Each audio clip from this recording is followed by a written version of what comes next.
Right now, China is building what the Pentagon calls the largest aircraft carrier construction program since World War II. 9 carriers by 2035. That's one new carrier every 20 months. The United States took decades to build its 11-carrier fleet. China plans to nearly match that number in just 10 years. And they're not just building them, they're skipping entire generations of technology while doing it. The methods they're using have left Western naval experts stunned. This isn't just shipbuilding, this is naval warfare being completely reimagined. Introduction. The numbers coming out of the Pentagon's 2025 China Military Power Report should concern everyone who cares about American naval supremacy. China currently operates 3 aircraft carriers. Within the next decade, that number will triple to 9. To put that in perspective, only the United States operates more carriers today. 11 nuclear-powered supercarriers that have dominated the world's oceans since the end of World War II. But here's what makes this different. China isn't just copying what we've done. They're using construction methods and technologies that are forcing the U.S. Navy to completely rethink how we approach carrier warfare. And the speed at which they're doing this defies everything we thought we knew about building these massive warships. If you're as concerned about this as we are, type America first in the comments below. The current reality. Let's start with where China stands right now. Their first carrier, the Liaoning, wasn't even originally theirs. They bought a half-finished Soviet hull from Ukraine back in 1998, supposedly to turn it into a floating casino. Second carrier, the Shandong, launched in 2019. This one was built entirely in China. Same basic design as the Liaoning, but with improvements learned from years of studying that Soviet hull. Both ships use ski jump ramps to launch aircraft, an older technology that limits the weight and fuel their planes can carry. Then came the Fujian, commissioned just last month in November 2025. This carrier represents something completely different. At over 80,000 tons, it's equipped with electromagnetic catapults, the same advanced launch system used on America's newest Ford-class carriers. But here's the shocking part. China skipped right over steam catapult technology entirely. They went from ski jump ramps directly to electromagnetic systems. That's like going from a flip phone straight to the latest smartphone, bypassing everything in between. The Fujian can launch heavier aircraft with more fuel and weapons than China's first 2 carriers ever could. It can operate stealth fighters like the new J-35. It can launch early warning aircraft that extend its reach hundreds of miles beyond the ship itself. This single vessel has tripled China's real power projection capability. And they built it in just under 9 years from start to finish. The Pentagon's warning. Now the Pentagon's latest report drops a bombshell that should wake up every American. China plans to add 6 more carriers by 2035. 6 carriers in 10 years. That's not a prediction. That's stated Chinese policy, according to U.S. intelligence assessments. Let's do the math. 1 carrier every 20 months. The United States has a single shipyard capable of building nuclear carriers, Newport News Shipbuilding in Virginia. They're currently building 2 Ford-class carriers simultaneously. And even that's considered an aggressive schedule. China is talking about building 6 carriers across 2 major shipyards in the same time frame. Some naval analysts are skeptical.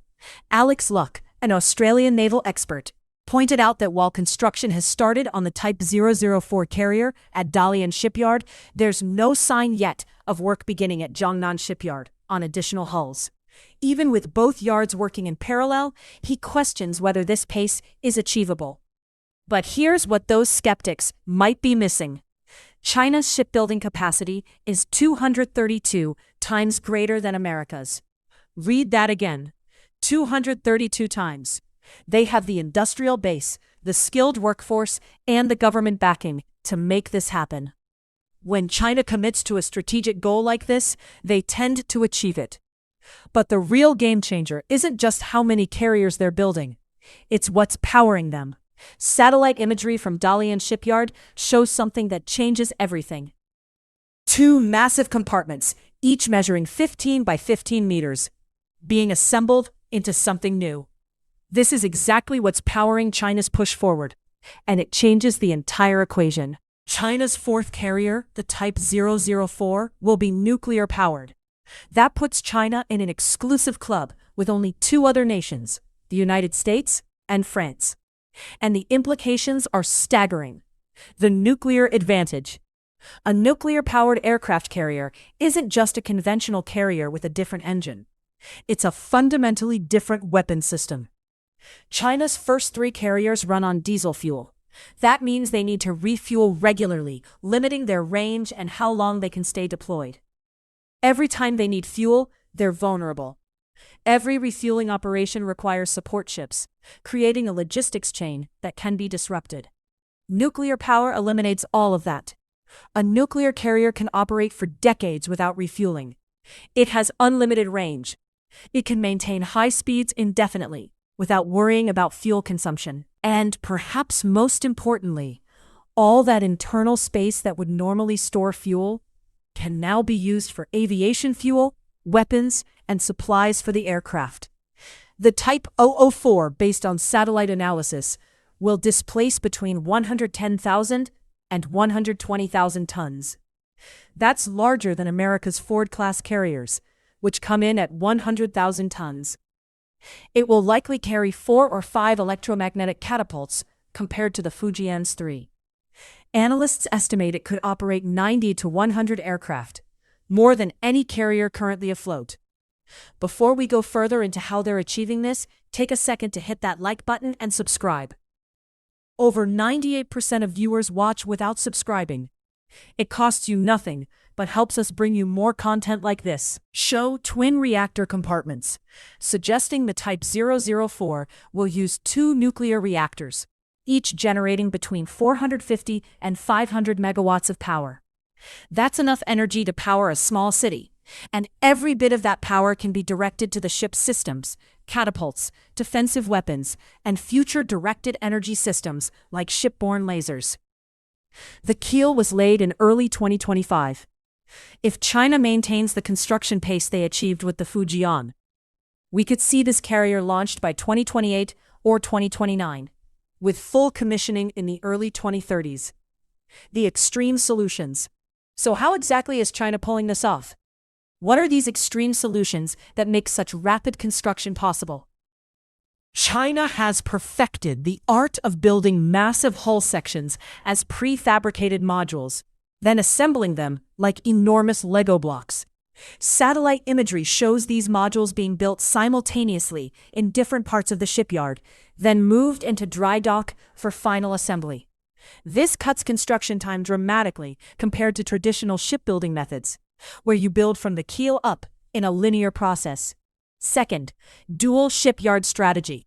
While the Type 004 is being built at Dalian, China has Jiangnan Shipyard, which built the Fujian, ready to start work on additional carriers. Running parallel construction at 2 world-class facilities means they can genuinely achieve that 1 carrier every 20 months goal. Third, the Wuhan test facility. China built a full-scale aircraft carrier mock-up on land at the 701st Research Institute in Wuhan. This isn't just a model. It's a complete replica of a carrier deck, complete with working catapults, arresting gear, and all the systems needed to launch and recover aircraft. Satellite photos from July 2025 show they've shifted the island superstructure toward the aft section of the mock-up, exactly matching the design changes you'd expect on a nuclear-powered carrier. They're testing everything on land first, working out every problem, training crews, perfecting procedures. By the time steel is being cut for the actual ship, they've already solved most of the engineering challenges. Fourth, technology leapfrogging. Remember how the Fujian skipped steam catapults and went straight to electromagnetic systems? China is doing this across their entire carrier program. They're not following the evolutionary path the U.S. Navy took over 70 years.